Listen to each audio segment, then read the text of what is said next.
अस्सलाम वालेकुम मेरे दोस्तों, सज्जनों और बेलियों। मैं हूँ इज़हार अहमद और वेलकम करता हूँ आपको किचन गार्डनिंग चैनल पर। क्या चाय की पत्ती को हम एज आ फर्टिलाइज़र अपने गमलों में, अपनी मिट्टी में यूज़ कर सकते हैं? आज की वीडियो इसी के बारे में होगी। चाय की पत्ती असल में होती एसिडिक है, मतलब कि खट्टी मिट्टी।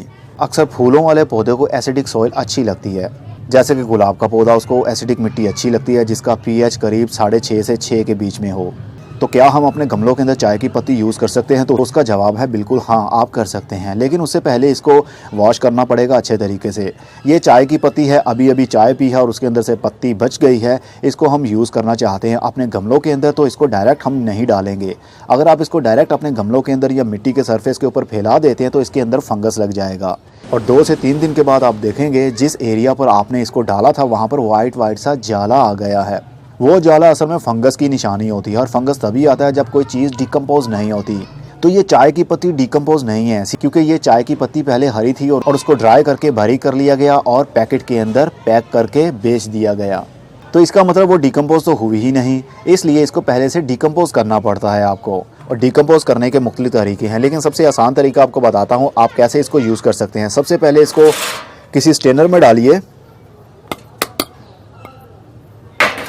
और उसको पानी से अच्छे तरीके से धो लीजिए, ताकि इसके अंदर जो दूध है और चीनी का असर है या गुड़ का असर है या शक्कर का असर है वो निकल जाए।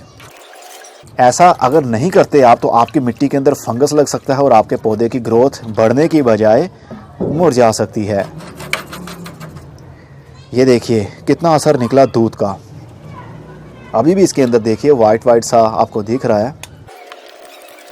ओके, इतना काफ़ी है। अब इसको धोने के बाद हम रखेंगे धूप में कुछ दिनों के लिए। जब ये कंप्लीट ड्राई हो जाए तो उसके बाद हम इसको डायरेक्ट अपने गमलों में यूज़ कर सकते हैं। लेकिन यूज़ करने का सबसे आसान तरीका आपको बताता हूँ।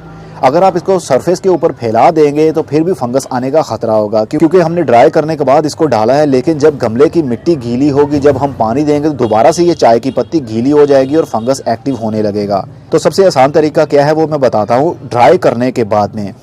ये है मेरे पास गुलाब का पौधा और इस गमले की मिट्टी को हम थोड़ा सा खोद लेंगे। करीब 2 से 3 इंच इसको डायामीटर में आप खोद लें। अगर नहीं भी खोदना चाहते, अगर आप डरते हैं कि हम ऐसा करने से इनकी जड़ों को हवा लग सकती है, पौधा मुरझा सकता है, तो एक साइड पर ही आप थोड़ा सा इसको खोद लें और अपनी चाय की पत्ती इतनी एक गमले के लिए काफ़ी रहती है। मतलब समझ लीजिए ये 3 से 4 चम्मच होंगे। इसको डालने के बाद में मैं गीली डाल रहा हूँ, लेकिन आपने ड्राई करने के बाद इसमें ऐड करना है ताकि फंगस एक्टिव होने के चांसेस बहुत ही कम रहें।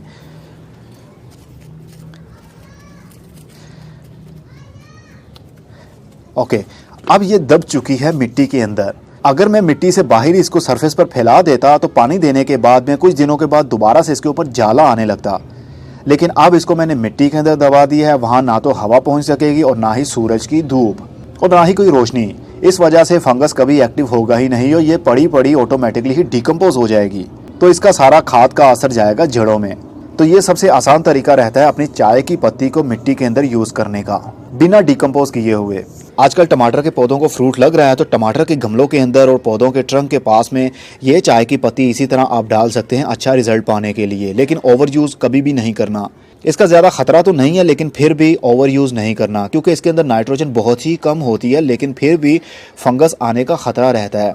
फंगस ऐसी चीज़ है जो किसी भी चीज़ को छोड़ती नहीं, इसलिए केयरफुली हम अपना काम करते रहेंगे तो अच्छा रिजल्ट पाते रहेंगे।